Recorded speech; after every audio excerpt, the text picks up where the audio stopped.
You ask Tiger to solve. This deals with linear equations with one unknown. The final result is s equals 93.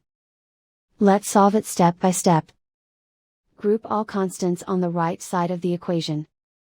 Add 618 to both sides. Simplify the arithmetic.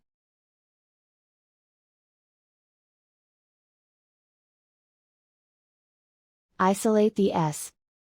Divide both sides by 7.